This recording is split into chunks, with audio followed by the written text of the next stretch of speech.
Hello everyone and welcome back to Age of Nagash, which is a channel dedicated to Age of Sigmar, and in this video we're going to continue our long in-depth army series of the Ossiarch Bonereapers, and this is going to be part 6 of the series where we'll be looking at the scenery piece, so the Bone-Tithe Nexus, and the free endless spells available to the Ossiarch Bonereapers in their army, which is the Soulstealer Carrion, which is the Bone-Tithe Shrieker, and of course the awesome looking Nightmare Predator. And that is the order that I am going to review these things in, and like a lot of my videos I've done lately on my long in-depth series, I will be putting timestamps at some point for this video, so if you want to particularly just interested in, I don't know, the Bone-Tithe Shrieker, is it worth taking, you can go click on that. And what we're going to do in this video is we're going to talk through the strengths and weaknesses when we read out the War Scroll for these endless spells and the scenery piece, and talk about, are they worth including in your army? The scenery piece always is free, but the endless spells is more of a question we've got there. Talking about the strengths and weaknesses and the best way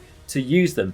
What I'd also like to say is, if this is the first video you're watching of mine, or the first video you're watching of mine of the Ossiarch Bonereapers, you should know that I have already got a series going for them when I've already made a lot of previous episodes. Going anything from why play Ossiarch Bonereapers, so if you're still wondering this is an army you should play, check that out. I've also done a start collecting video for Ossiarch Bonereapers, so if you actually decided you want to start collecting this army, you can go check that video out, so I can go and give you some tips of what you should buy and what you shouldn't buy. And I have already, like I've mentioned, done 5 previous parts to this particular army series of the Ossiarch Bonereapers, where we looked at the allegiance abilities, the sub-allegiances, the units for the army, the heroes for the army, and in the last video, the monsters for this army. So just in case you're wondering why I haven't mentioned something in this video, it's probably because I've mentioned it in the previous ones.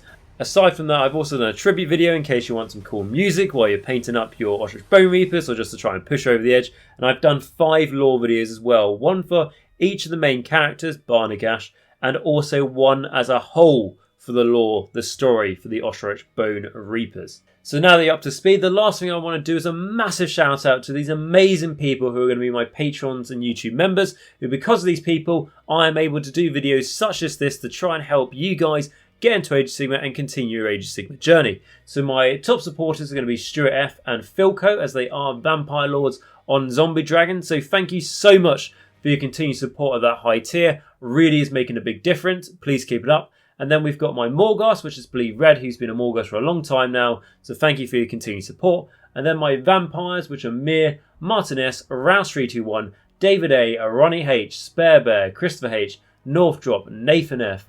Thank you so much for your continued support. And some of you, like I mentioned already, have been supporting for a long time now. So thank you so much for your very kind contribution. And then my Necromancers, which is Jacq.l, RadiationRiley, AW77, Sagas, WolfNick, Michal W, Quad, Cranky Wombat, Christopher C, Christopher F, James S, Robin S, Steve T, James T, Patrick F, and JJ. Thank you all so much for your support. That is allowing me to keep making these videos. So like I say, try and spread the Warhammer community, as it's a great community that we all enjoy. And what I'd like to say as well, if anyone would like to become one of these amazing people, please click the join button next to the subscribe button you'll find, and it will take you to the Age of Nagash membership, where you can give anything from £1 a month. And then if you would like to join a Patreon, there's a link to my Patreon at the top of the description down below, where you can give anything from $1 a month. So more details on that at the end of this video, as we're going to go straight into the review now, and we're going to be talking about the scenery piece for the Ossiarch Bonereapers, being the Bone-Tithe Nexus, which, as you can see, there's the War Scroll on the screen now. So again, if you're watching this on a small screen and you can't read it, don't worry, I will be reading it out, but I've got it up there just in case you want to double check anything if you can make it out. So the first thing I want to do, of course, is just going to be reading a tiny bit of lore for these unit War Scrolls we're going to be reviewing today. So it says, for the Bone-Tithe Nexus, the Ossiarch Tithe Masters often demand their grisly bounty be left at a designated nexus of power. The soul energy and raw bone of these sites can be drawn upon to heal nearby Ossiarch constructs if the vassals and mortal nearby refuse the tithe or break contract. The statue at the Nexus's heart lets loose its deadly gaze. So basically, like we discussed when we did the main lore for the Ossiarch Bonereapers, when they collect these tithes, basically, instead of just wiping out civilization, they'll say, give us some bone over basically forever until the opponent / civilization can no longer afford to give what the tithe is, but until that day they are delivering those bones to these constructs, which are the Bone-Tithe Nexus, is what you're going to bring to battle. So just in case you are very new and you've bought one and you're wondering why there's loads of bones and skeletons and everything all over it, it's because that's all been donations to the tithe. So then going on to its rules though, this is the first unit where I can say it's free. So you can take one of these in an Ossiarch Bonereaper army for no points. So apart from, splashing the cash to actually buy one of these models, it's a no-brainer. Definitely take one of these. The Bone-Tithe Nexus, I'm not going into, is it the best scenery piece in the whole of Age of Sigmar for, what it gives your army? I personally think, I say I'm not going to go into it, I personally think it is, but I do understand that when you have things like the IDNF Deepkin ships where they can just block your opponent's deployment zone, and then you have the new Luminef scenery piece, which I'll be honest, I haven't actually looked too much in, but I actually think that's probably better than this one. But this is still one of the best scenery pieces for armies in Age of Sigmar. And we'll go over why, because the first thing we're going to read about this in terms of rules is going to be how you actually use it in the game, and not in terms of its abilities, but actually how do you set it up. Now, this isn't on the War Scroll, but it is in the Ossiarch Bonereaper Battle Tome, so that's why that text isn't on the screen, but I will read through it for you. So it says, when you choose an Ossiarch Bonereaper army, you can include one Bone-Tithe Nexus. When terrain is set up for a battle, any Bone-Tithe Nexus must be set up by the player whose army they are part of, before any other terrain features are set up, more than 3 inches away from any objectives, and more than 6 inches away from the edge of the battlefield. Set up the rest of the terrain as described in the core rules. If both players can set up terrain features before any other terrain features are set up, the players must roll off, and the winner chooses who sets up their terrain features. So, just so you know, currently at the moment, I believe it's just Bone-Tithe Nexus for the Ossiarch Bonereapers, and then the Seraphon Realm Shaper engine or whatever. I think they're the only two things that set up before any other terrain, but then again I may be wrong because I don't play every single army, but I think that is the case. And basically what that means is when you go against Seraphon and Bonereapers, you will have to roll a dice to see. And what this means and why it's really good is because if you can, just put it in the middle of the table, because that means you've got the maximum range for your abilities, which we'll go through in a moment, and the scenery rules for the War Scroll. So put it in the middle, it's got the best range, it's essentially in the middle, isn't it? So it's easier to get to whatever side of the battlefield it needs to put an ability on. However, what I will say is when I've been to tournaments with Ossiarch Bonereapers, and currently that's only just been on TTS, but I do look forward to taking them in real life, the common thing to do is you can't put it right in the middle, or what you do, because the scenery is already set up for the tournament on that table, you and your opponent aren't set up as you do at home or at the local game store. The terrain is already set up. So usually how it works is that you can remove one bit of terrain and then put the Bone-Tithe Nexus where that terrain was.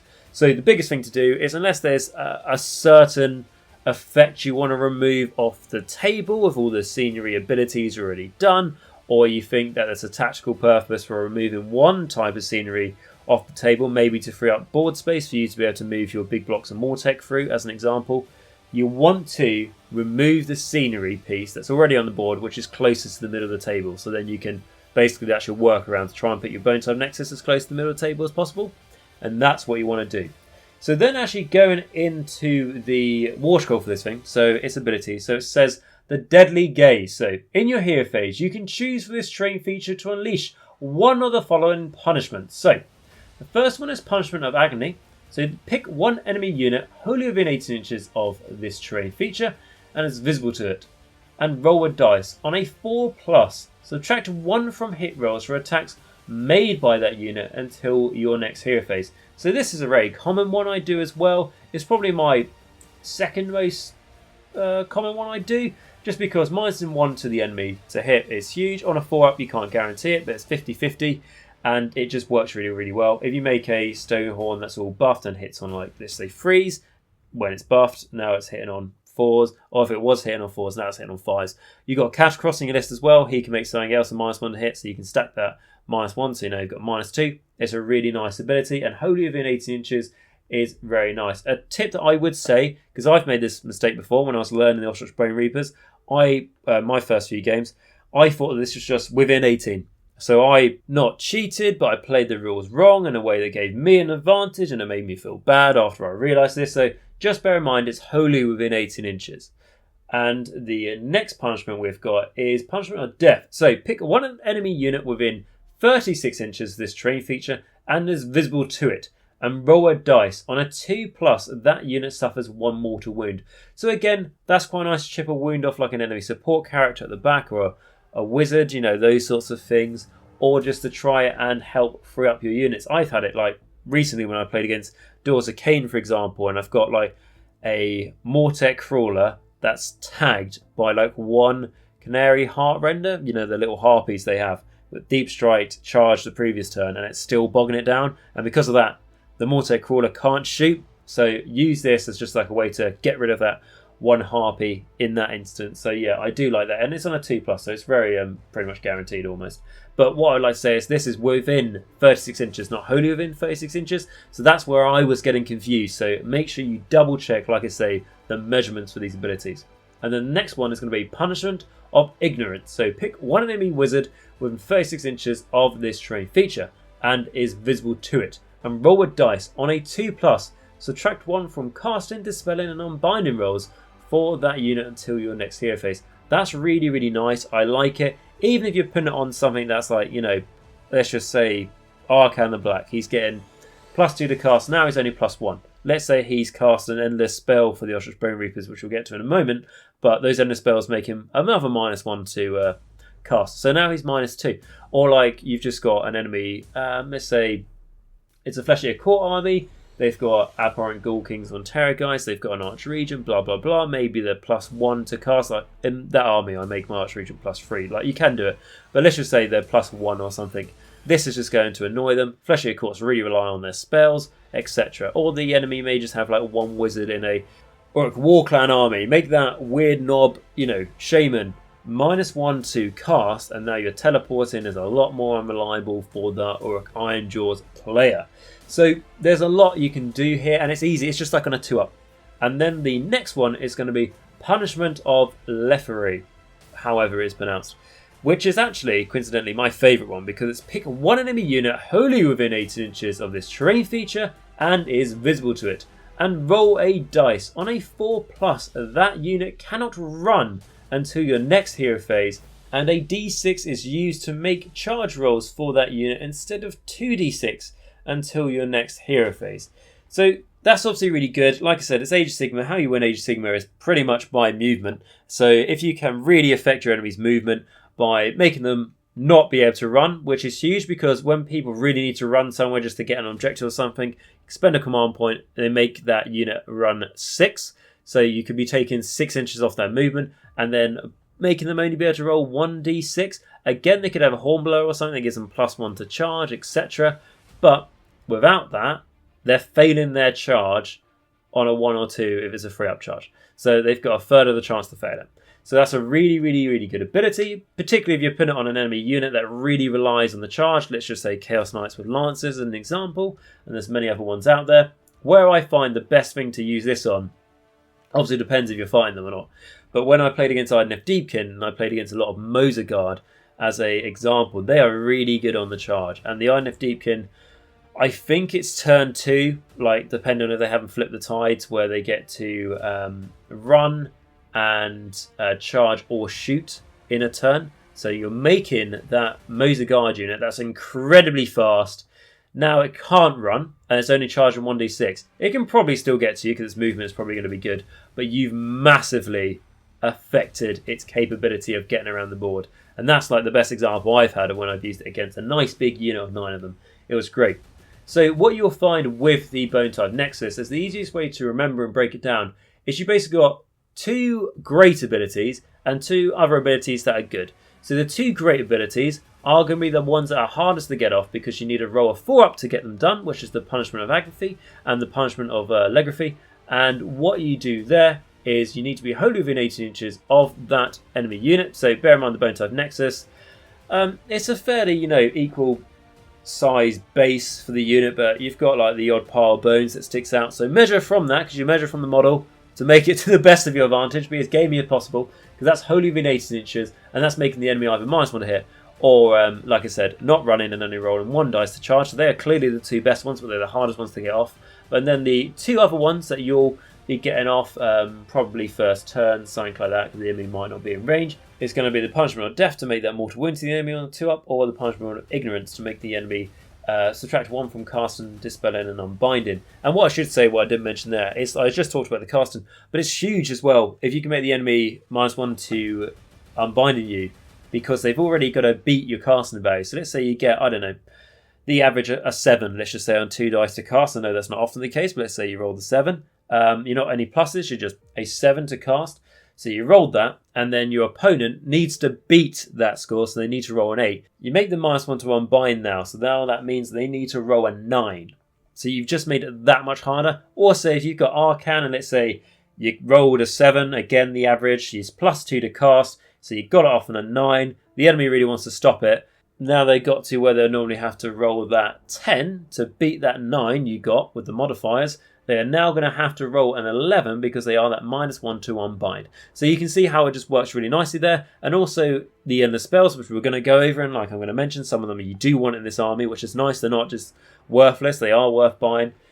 What it means is now the enemy is going to be the extra -1 to try and dispel those endless spells as well, which is really, really nice and will help you out. And your enemy might go like, I don't like that. You know, let's just say they've got like 2 spells to cast, so they could do like 2 unbinding for the endless spells, or dispelling them, as I should say. And the opponent might ask you, going like, oh, you know, what's the casting value of it? Because I believe with endless spells, I haven't actually came across this for a while. I think you need to get equal or beat the casting value for them. It may be beat, but I think it's equal or beat when you dispel it. So your opponent might ask, what is it? And you might just go, it's a 5, and they go, oh, that's not too bad. And you go, actually, no, you need to roll a 6 because you're that -1 to dispel. And they might go, oh, I'm just going to try and do my own spell for a casting value of 5, because I've got a better chance to do it. So it makes your opponent have to make more choices. I really like the Bone-Tithe Nexus because I think it has a use for any situation pretty much, and that's why I always find it useful. And biggest thing to do with the Bone-Tithe Nexus by far is not forget to activate it in your hero phase, because I've done that many a times and it's really annoying, because that -1 to hit the enemy that could have gone off could have made a big difference, or certainly making the enemy not be able to run and only roll 1 dice when they charge could have been huge amongst of the other 2 abilities you can do with this. So the keywords is Scenery, Ossiarch Bonereapers, and Bone-Tithe Nexus. So definitely make sure you go and get this model if you are starting an Ossiarch Bonereaper army. And then moving on to the endless spells. Now what we're going to do is we're going to start at the cheapest one, and then we'll make our way up to, like I say, the Nightmare Predator, as it's the most expensive one and, you know, looks the coolest in my opinion. But I think they all do look cool. I think the Ossiarch Bonereapers have the coolest looking endless spells. That's my personal opinion. But going on with the Soulstealer Carrion. It is a soul-linked construct that soars from its caster's spread fingertips to take wing above the battlefield. Its caster can see through the Carrion's eyes, and when it senses spiritual energy unclaimed, it will swoop down to capture it and either channel it back to its caster or blast it outwards to harm those enemies nearby. So pretty cool. But now going on to the rules of it in the game. So it's going to cost you 20 points. So that's it. Literally 20 points. And that's it. Really, really cheap. Really, really good. Especially you'll find in this army that you might be left with a few points left over. I've included this probably in half the lists I take to the battlefield. Right, and then going on to the War Scroll. It firstly says it's a predatory. So a Soulstealer Carrion is a predatory in the spell, and it can move up to 16 inches and can fly. So really, really fast movement on this thing. When you go to summon a Soulstealer Carrion, it has a casting value of 6. Only Ossiarch Bonereaper wizards can attempt to cast this spell. If successfully cast, set up a Soulstealer Carrion model anywhere on the battlefield that is visible to the caster. So then we go on to this ability called Soul Linked, which is going to be on the next endless spell. So I'm going to explain it here and then not just repeat myself twice. So the Soul Linked. So it says this spell is Soul Linked to the caster. When predatory endless spells are moved at the start of the battle round, any that are Soul Linked to a caster are moved first, followed by any endless spells that are not soul-linked Ender spells are always moved by the player whose army includes the caster the spell is soul-linked to. The player that won the roll-off to determine who moves an Ender spell first must move all their soul-linked spells first, followed by their opponent. You must subtract 1 from the casting rolls for wizards that are soul-linked to an Ender spell. A caster cannot be soul-linked to more than one Ender spell at the same time. If the caster is slain, then any Ender spells they are soul-linked to is dispelled. So what does this mean if you're brand new to Ender spells, and particularly the soul-linked spells? Essentially, there is a positive and there is a negative. The negative first means that clearly you're that -1 to cast, which is going to affect you for obviously when you want to cast your following spells. So the best thing to do here is, let's say you've got Arcan the Black casting one of these Ender spells. He's casting the Soulstealer Carrion, let's say. He can cast 3 spells in a turn. So what that means is you want to cast your first 2 normal spells first before you cast the Soulstealer Carrion. That's then going to make you -1 to cast your following 2 spells. So it's just about the order if you want to do things. And yeah, you're -1 to cast, but I really feel like it's made up for by the positive. I think the positive in this case far outweighs the negative because the enemy cannot move it. So that means you can actually rely on this Ender spell. Because something that I don't really like about the Predator Ender spells is that I pay all these points to take them, and then the enemy is probably just going to use them when they go against me, because I will probably, let's say I win a priority, then I'll go, oh, I really want the priority, but then the opponent's going to use that Ender spell I brought against me. That's annoying. So by taking the Predator Ender spells in terms which are soul linked to the Ossiarch Bonereapers, you can take the priority and move your spells first, and you have the best of both situations. So I do really like the soul linked spell. Just something to bear in mind, again, definitely if you are new, is bear in mind when your caster dies, so let's say you've had a Bone Shaper cast this, when the Bone Shaper's dead, this goes away. Do try and remember that. I think I forgot my first 1 or 2 games, so it's definitely something you want to remember. And also with this is that you want to remember that you can only cast 1 endless spell that is soul linked to the caster. Basically, you can't split his soul amongst multiple endless spells, although the Ossiarch Bonereapers, I'm pretty sure, have more than 1 soul in each of them, which, yeah. But apart from that bit of confliction in the lore there, he can only be soul linked to 1 of them, so it's definitely worth it. And then going on to the abilities. So why would you actually take this thing? We've explained what soul link means now in depth, so that means I won't be doing it in the next 2, but that is where we are. So the abilities is Soul Thief. So at the end of each phase, roll a dice for any Chaos, Destruction or Order models that were slain within 6 inches of this model during that phase. On a 1 to 2, heal 1 wound allocated to the caster that is soul linked to this model, or on a 3 or 4, inflict 1 mortal wound to each Chaos, Destruction or Order unit within 6 inches of this model. Or on a 5 to 6, do both of these things. Okay, and then the last ability is Second Sight. Anything visible to this model is also visible to the caster that is soul linked to this model. And then its keywords are Endless Spell and Soulstealer Carrion. So I just read through all the abilities before I gave you my thoughts on them, purely because those abilities, I mean, they're there. They very rarely come up when I use this model, but if it does come up, there's a chance that you could do, you know, a few spread mortal wounds to the enemy, or you could try and heal the caster, which is, you know, it's nice that that's there. And the Second Sight means that, you know, you can draw a line of sight from this model. It does not mean you can draw the range of spells your caster who is soul linked to this spell. You can draw the range from the Soulstealer Carrion. That's wrong. But you can use it for visibility in case there's tall buildings and stuff, which is useful. Because like we mentioned, when you summon this, you can set up anywhere on the board that is visible to the caster. So you've got a huge potential where you can bring this on, and then you've got abilities that are okay. But the reason why you take this is, I mean, you could scrap the abilities, to be honest, wouldn't make too much of a difference, but it's because of the base size of it. It's on a fairly large round base, this Soulstealer Carrion. It's quite a big bird, to be fair, and the best thing about that is you can be incredibly gamey and block enemy movement with it, because unless the enemy can fly, they're not moving over this Ender spell, because Ender spells are treated like models, so you can't just like move over their bases if you can't fly, everything else. So you can use this to block corridors, tight spaces in between scenery, let's say, and to try and manipulate your opponent's movement. And that is why this endless spell is amazing. So we just read through everything, but the point that you can use this base to try and block your enemy movement is huge. And clearly, I honestly think worth 20 points most of the time.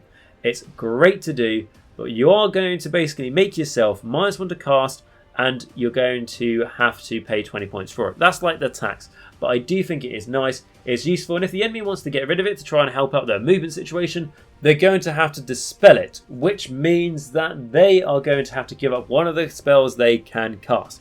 So yes, I am a big fan of the Soulstealer Carrion, not for what its rules do, but just for its practicality in the game of taking up board space and stopping your enemy moving where they want to. And then moving on to the next endless spell for the Ossiarch Bonereapers is going to be the Bone-Tithe Shrieker. And just a spoiler alert, this is my favourite and I believe the best spell for the Ossiarch Bonereapers when it comes to their endless spells.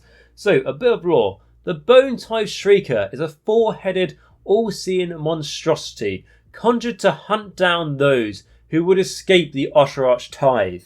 When it locates its quarry, it will give vent to an awful mind-chilling scream that dulls the wits and shivers the bones of those living creatures nearby, making them easy prey for the Ossiarch themselves. And what it does in the game. So this thing's going to cost you 30 points. Yep, that's it, 30 points. That's all it is. These endless spells are really, really cheap. And I mainly think that's because when Games Workshop made them, they're like, you're going to have to be soul-linked to us. It's going to be -1 to cast. And I'm not complaining, but I definitely think that all these spells are worth their points when it comes to them on the table. But you may not always have points left for them. So that's a different question. But they are always like, you know, good value for their points. So going on to their war scroll. So the Bone-Tithe Shrieker, it's a predatory endless spell. So Bone-Tithe Shrieker is a predatory endless spell and it can move up to 8 inches and can fly. So not too slow, but not the fastest, but it can fly, which is important. And then going on to the magic. To summon a Bone-Tithe Shrieker, it has a casting value of 5, so a low casting value, which is really nice. But flip side, it makes it easier for the enemy to dispel, of course, but it's worth that trade. Anyway, so only Ossiarch Bonereaper wizards can attempt to cast this spell. If successfully cast, set up a Bone-Tithe Shrieker model wholly within 12 inches of the caster that is visible to them. And then when we talk about Soul Linked, we've already mentioned that. Basically, the caster who set this up is -1 to cast, and that means that you can move this predatory spell and your enemy can't move it in between battle rounds. You can only cast 1 Soul Link spell for each wizard, and when the wizard dies, the Soul Link spell goes away, just in case you skipped ahead on one of the timestamps and you missed out the last bit. What we talked about in full on the Soul Link stuff on the first endless spell. So then going on to the actual abilities of this, we have the Portent of Doom. So subtract 1 from the bravery of units while they are within 12 inches of this model. Ossiarch Bonereaper units are not affected by this ability, which is just one of those things like, I always, when you read these endless spells and things that don't affect your army, it kind of reminds me like if you're at work or school or something and like a list of names is being called out and you really don't want to be on that list and you're just sitting there waiting, and then like it gets to like the last name and you're not called out and you're just like, yes, got away with that one. So yeah, it's great that you're not affected by this, obviously, but then again, you know, you're not taking battle shock, so the bravery is not too important unless you went against a Terrorgeist or a Tomb Banshee or Crypt Flayers. You know, they are out there. So going on to the next bit though, which is the best bit. So add 1 to the hit rolls for attacks made by Ossiarch Bonereaper units that target a unit that is within 12 inches of this model. So I always say when I was reviewing all the units for Ossiarch Bonereapers is that it's very easy to give yourself +1 to hit in this army. Either from Catacross doing it, which again, if you're running Catacross, is probably the easiest way. But if you're not, the Bone-Tithe Shrieker is really good. Because when you read it a couple of times, you go, oh, so it's not my units that have to be like wholly within 12 inches of the Bone-Tithe Shrieker. It's enemy units. And it's not even wholly, it's just within, so you can tag them. And then you realise that's actually a huge range. So when you cast this and you set up wholly within 12 inches of the caster, and then it's got that 12-inch range, really, it's got basically when you set up like a 24-inch threat range, if you kind of know what I mean, because you can set it up and deploy it where you want to, and then it's got the 12-inch from there. The other thing to say as well is, of course, the subtract 1 from the bravery is nice because there's a few ways you can do that in this army if you want to stack it, like I mentioned before in the other videos. The add 1 to hit rolls is really, really big because then you make your Mortec Guard, for example, that normally hit on 3s, now they hit on 2s. They've got Soul Guide on them, let's say from a Mortal Soul Mason, which gives them the reroll 1s to hit. So now that Mortec Guard is now hit on 2s, reroll 1s to hit. When it comes to wounded, yeah, I mean, unless you're going Arch Xantos and stuff in Mortis Praetorians, good luck with wounded on board. But getting your hits through will really will help with your damage potential, obviously. And this is just a really easy way to do it. And quite oftenly, when I've gone against the opponent, they've either gone 2 ways where they go like, oh, this thing's giving you a +1 hit, I'll get rid of it straight away. And they try and dispel it quite easily as well with that 5. But I also come across opponents and they'll just ignore it. And maybe it's because they have an Arsenal versus casting value, or like, oh, they just want to, they've got better things to do if they're wizards. But if they're not getting rid of this thing, it's a huge bonus it's giving you. You can also move it where you want in case you want to block enemy movement. I've actually, I won a game against an ogre player because I moved this in between 2 buildings so the stone horn that he was going to charge into a very valuable bit of my army couldn't get around it. Couldn't get past the buildings, or the gap which we was going to go through now had this endless spell there. So it's got a great size base as well for movement shenanigans and everything, like I mentioned with the Soulstealer Carrion. But that +1 to hit is absolutely huge. It just benefits everything in your army. That's really all I can say about it, because it's got a huge range on it. You know, that 12 inches, that really does make it to a point where I honestly think about like 3 of my units benefit from this at a time, at least. It depending on obviously how the battle's spread out. But the other thing to mention is add 1 to your hit rolls. Not for melee weapons, but so it can also help your Mortec Crawlers, as an example, or your Gothsar Harvesters, and they're sure shooting, but your Mortec Crawlers, let's say the opponent's got to look out Sir, and they're like, yeah, -1 to hit, and it's like, okay, well, this counters that because you're within 12 inches of him. And then your opponent go, no, that's annoying, and you go, yes, now get hit in the face by a soul-guided projectile. So, yes, I do really like the Bone-Tithe Shrieker, and I would say it's almost not included. It's probably in about 70% of my lists, if not all my lists. If I can fit it in, I will take it. I even take it if I only have 1 wizard in the army because it's really useful, and it just helps out every unit in your army as well, pretty much, unless they're already hidden on 2s. But if they're already hit on 2s, there's probably some weapons they have that normally hit on 3s. So everything from your army benefits from it. It's a really good endless spell, and that's all I'm really gonna say about it. Buy it, build it, paint it, take it. And also I really enjoyed painting this one, so big fan of it, and I did it lately. And then going on to keywords, says endless spells, Bone-Tithe Shrieker. So yeah, this is my favourite spell out of all of them. I think it looks great, and I also think its rules are the best. But going on to the next one is the one that I think looks the absolute coolest, like I mentioned earlier, and that of course can only be the Nightmare Predator. So like I said, this thing looks absolutely awesome. Talking about its lore though, so the Nightmare Predator is a lumen conjuration of Shaishian magic that takes the form of a disturbing terror. Bounded to its caster, it floats eerily through the air towards its master's chosen prey, lacerating the flesh of its screaming victims with claws the size of sickles before stripping them down to bone. So I really like this. I think its lore is amazing. Like, you can really see that this is the good guy, the local hero, etc.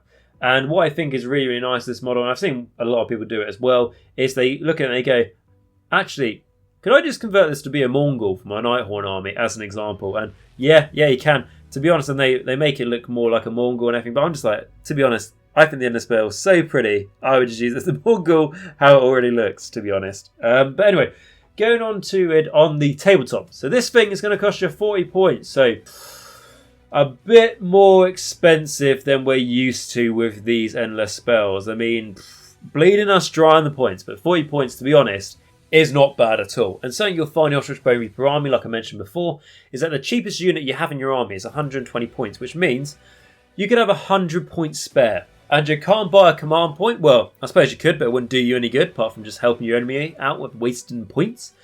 But you'll find, like, let's say you've got 100 points left over and you tweaked your list and you just go, I can't really tweak it around anymore to try and fit in another unit. but then you could fit in all 3 of these endless spells, and you could obviously fit in another endless spell for just the generic endless spells from, you know, Malign Sorcery and Forbidden Power, etc. But you could easily include these 3 for how many points would that be? That would be 90 points, so like just under 100. So yeah, really, really nice. And in that case, you would get a triumph, wouldn't you? Potentially, if you were 10 points down at the end of it. But going on to its War Scroll, it says it's a predatory spell, so that means a Nightmare Predator is a predatory endless spell, and it can move up to 2d6 and can fly. So it is a very random movement, you know, average 7, but I find when I've used it, it's either moved like 10 inches or it's moved like 3. So again, random, but fair enough. It's still not a slow move. It could be like 1d6, and it's just like, okay, this thing is never really moving anywhere, is it? And I would be disappointed if it wasn't a predatory spell, because it is a Nightmare Predator. Just want to make that clear. And then going on to the magic. So, Summon Nightmare Predator. It has a casting value of 7, and only Ossiarch Bonereaper wizards can attempt to cast this spell. If successfully cast, set up a Nightmare Predator model wholly within 6 inches of the caster and is visible to them. And then when we talked about Soul Linked, basically what that means is you can only cast one of these endless spells for the wizard who's casting endless spells, because you can only be linked to one. You've only got one soul, apparently, in Ossiarch Bonereapers, which I don't think is true. You're -1 to cast, but it means that when you move endless spells in the in-between battle round phase, only you can move your Predator endless spells, not the enemy, which is nice. And when your hero, who's soul linked to this, your wizard, when they die, the endless spell disappears. If you want full details on when I read it out, go check out the first endless spell review on this for the Soulstealer Carrion. I gave full detail on it. We're talking about this. So, casting value of 7. It's quite a high casting. So I have only really cast this with Arcan the Black, and yeah, that makes him -1 to cast, but then he's still +1 to cast at that point anyway. So, casting value 7, so I get Arcan to do this normally, and then when you set up wholly within 6 inches of the caster and it's visible to them, again, depending on who's casting it, like I say, I usually do Arcan, so the base size is a decent size, to be honest. Obviously, your base size could be a lot smaller, which means that within 6 inches, and it's wholly within 6 inches, isn't a very big range. And bear in mind, this thing only moves 2d6, so it's not very far in range. And like this endless spell and the last 2 endless spells, it does not say that these endless spells can move when they're set up. Now, I've seen quite a few people make this mistake, and I just think it's worth mentioning, because unless an endless spell, a predatory endless spell, states this model can move when it is set up, it cannot move. So when it says wholly within 6 inches, that is where it stays. And then the other thing is it only moves 2d6. So this isn't the fastest spell, especially if you're casting this, let's say turn 1, and you're trying to just make it like a threat for the enemy to have to deal with off the bat, which I wouldn't really recommend. I'd do it when your casting gets a bit closer to make use of it. Basically, it's not very fast movement. But going on to the abilities, it says the Perpetual Hunter, something like that. When this model is set up, the player who set it up can pick one enemy hero as its prey, and then immediately make a move with this model. Fuck, I shot myself in the foot there, didn't I? That's making a big thing talking about how you can't move it when you set up. Turns out, this one, you can move it when it's set up. But like I mentioned, the point that we should take away is not that I should read ahead of the rules quickly before I give a full judgment on them, but the point that we should take away from this is, clearly, it states it can move when set up. If it didn't do that, it wouldn't be able to. Let's not mention that I maybe made a mistake in the comment section. Okay, but basically, jokes aside, what this means is... Actually, I'll just quickly read it because I didn't finish it completely. So, when this model is set up, the player who set it up can pick one enemy hero as the prey, then immediately make a move with this model. If this model's prey is destroyed, this model is dispelled. So essentially, this model can be dispelled in 3 ways. Either the Soul Link caster, he casts this spell, is killed, if its prey is killed, and if obviously if the enemy wants to dispel it. So 3 ways, but not the easiest way to achieve them, really, apart from the enemy dispelling it. But then again, they need to roll, like I said, I think you need to get equal with the endless spells, so a 7 at least. So make the -1 to this spell as well. Now they need an 8 as an example. And yeah, so that's cool. That's just the predatory bit. But when we go into actually what this thing is going to do, it's going to be in this ability, which is Death Incarnate. So after this model moves, roll a dice for each unit within 3 inches of it. On a 2+, that unit suffers a D3 mortal wounds. if that unit was the model's prey. On a 2+, it suffers D6 mortal wounds instead of D3 wounds. Ossiarch Bonereaper units are not affected by this ability. Again, kid in the classroom, guy in a workplace, when someone's reading out a list of names that you don't want to be on that list, and your name is not read out at the end, you're so happy, like, yes, got away with that one. The Ossiarch Bonereapers may not have cared about the bravery being -1, but they certainly do care about the D3 mortal wounds they could take from this thing.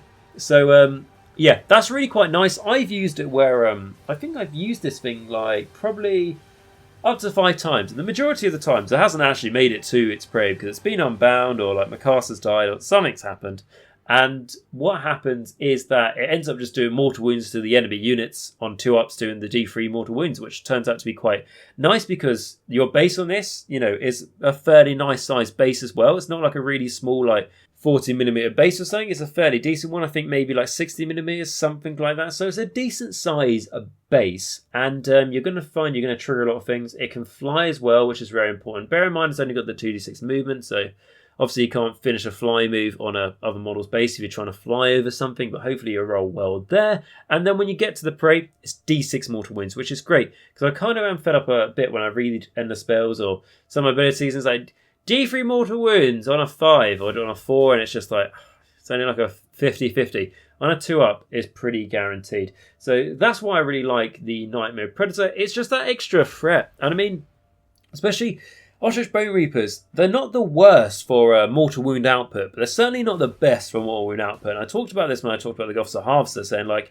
its big like bludgeons, I think they were called, could do the 2 mortal wounds on 6s to hit, etc. And that's like a way to do mortal wounds in this army. This is a great way to do mortal wounds in this army, because unless the enemy really does dedicate just to get rid of it, and if they want to try and dispel this, they're probably maybe using their caster with the +1 to dispel or something like that to try and make sure they get it off and make sure that this thing is gone away. And if it does, you just cast it again, you know, so you can just keep coming back in even when it is unbound, or dispelled I should say. And if you still got a cast alive in the battlefield, just cast it again and pick a different hero and do more wounds to enemy units on the way there. And you can do a lot more wounds to this. I mean, when I've used it, and like I said, I've done quite a bit more wounds to the enemy, I'll move it and then I happen to be in range of like 3 enemy units, like on a good day. And then what that means is I'm lucky enough to not roll 1, and now I've done, you know, 3 lots of D3 mortal wounds by this one Nightmare Predator, which means like for 40 points you've managed to make an other threat in your army that your opponent has to deal with, and not a traditional one they just kill it or something, you know, it's got 5 wounds or whatever.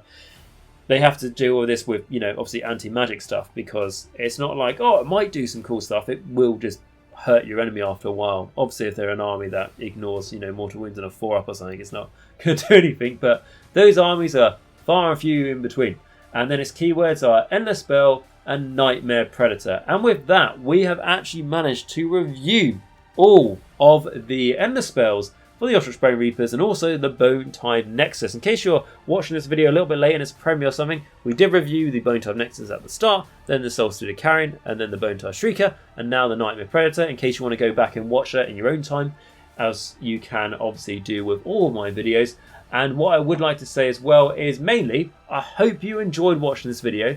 And if there's anything you felt like I missed out or anything you disagreed with, please let me know that down below, as it means that if you've got any questions, I can try and help you out best I can. Again, this is an army that I have quite a bit of experience with, so I feel like confident when I'm giving you advice and everything about this army. And then also, if you've got anything, like I said, you think differently, or again, it's not that my opinion is superior to yours. What I'm saying is if you've got that experience, put it in the comments down below and we can all benefit from it. We're all going to learn off each other at the end of the day.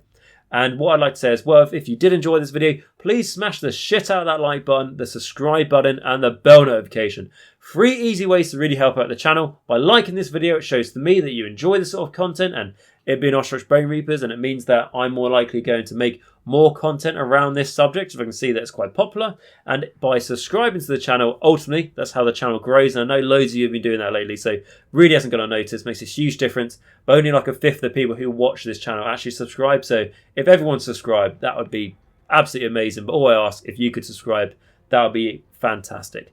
And then by pressing the bell notification, it means that you'll never miss a future video, especially if you're interested in Ossiarch Bonereapers. I've done a lot of videos on Ossiarch Bonereapers, and I have got quite a few videos to go. I think we've got like 2 more to go on Ossiarch Bonereapers, how they stand, before we go into why you play certain sub-allegiances and everything else that will inevitably come out in the future and when they get updates, etc. And if you think you know someone who will enjoy this video as well, feel free to share it with them. You know, the more people who get to see the content, the better for the channel. And if you would like to join the conversation, make sure you click the link to the Discord in the description of this video down below. There will be a link there that will take you to it. And what I'd like to say as well is, if you would like to support the channel that step further, please consider joining as an Age of Nagash member by clicking the join button. It will take you to show you how to become an Age of Nagash member. Really easy and simple, where you can give anything from just £1 a month to the channel, and it keeps the channel going. Or there is a link to my Patreon, like I mentioned in the top of the description down below. Click that link, it will take you to my Patreon, where you can give anything from $1 a month. And the support I get from all these people you can see on the screen now, which I read through at the start, and I'll do another shout out for them in a moment. If it wasn't for these people, I wouldn't be able to do this. Like I always mention, the money you get from YouTube and even Patreon and YouTube members doesn't nearly cover the costs of running a YouTube channel. The time and effort and resources you put into doing a YouTube channel doesn't nearly cover that. But what it shows to me is that there's enough people who really do enjoy the content and enjoy it enough to help support me in trying to keep Age of Nagash going. And that's why I have so much respect for these people. So if you'd like to become one of these amazing people, click the join button and click the link to my Patreon in the top of the description down below, and it will take you there, and you can give anything like, say, $1, £1 a month, and it won't go unnoticed, and I would really, really appreciate if you could do that. So the list of people who have made the decision and have become the biggest supporters for Age of Nagash here, and the people who I'm most grateful for, are again going to be my patrons, YouTube members, and the top supporters of them are going to be my Vampire Lords and Zombie Dragons, which are going to be Stuart F and Filq. Thank you so much for deciding to become Vampire Lords and Zombie Dragons. That's the highest tier we have for supporting Age of Nagash, and it really, really does make a huge difference. So thank you so much for your incredible generosity there. Really is going to help. And then my Morgasts, who is going to be Bleed Red, who has been supporting the channel for quite a while now. Thank you so much for your continued support of being a Morghast. It really does mean a lot to me. And then my Vampires, which are going to be Mir, Martin S, Rouse321, David A, Ronni H, SpareBear, Christopher H, Northdrop, and Nathan F. Thank you so much for your continued support. Like I mentioned, a lot of you have been supporting me for a long time now, and it really has meant a lot to me. You know, takes you through, you know, some difficult years and everything. So thank you very much for that support there. And then my Necromancers, which is Jacq.l, RadiationRiley, AW77, Sagas, WolfNick, Michal W, Quad, Cranky Wombat, Christopher C, Stuart F, James S, Robin S, Steve T, James T, Patrick F, and JJ. Thank you all for your continued support, and I wouldn't be able to do it without you. So if anyone's enjoying these videos, make sure you say a thank you to these people. As it wasn't for them, I wouldn't be able to justify doing this. So huge shout out to them. And if you'd like to become one of these amazing people, like I said, click the join button, which is next to the subscribe button, or click the link to my Patreon in the top of the description down below, and I'll be massively thankful you could do that. But if you can't do that, absolutely no worries at all. If you did enjoy the video, all I ask though is if you could smash the like, subscribe, and bell notification. Just 3 easy clicks. They're all next to each other, and it massively helps support the channel. So if you could do that, that would be great, and share the video if you would like to, and leave any comments down below if you would like to as well. But beyond anything else, guys, I'm just really glad that you came here and checked out this video today. I hope you're enjoying the content. I hope you're enjoying the Ossiarch Bonereapers series we were going now. It was a little bit slower at the start making this series, because obviously the earlier episodes as well are much longer. But I really wanted to try and complete this series now, so it's not dragging on for too long. So that's why there's been a few Ossiarch Bonereaper videos in the last, let's say, week and a half or something. So I hope you have enjoyed them, and I hope you have a great rest of your day as well. Make sure to stay safe, stay hygienic, wear a mask, and for God's sake, wash your hands. So by the time we can actually play games again, maybe you'll have your Ossiarch Bonereaper Endless Spells and Scenery Bone-Tithe Nexus on the tabletop, all nicely and painted. And beyond everything else, and remember, most importantly, is that until next time, remember that Nagash is all, and all is one in Nagash.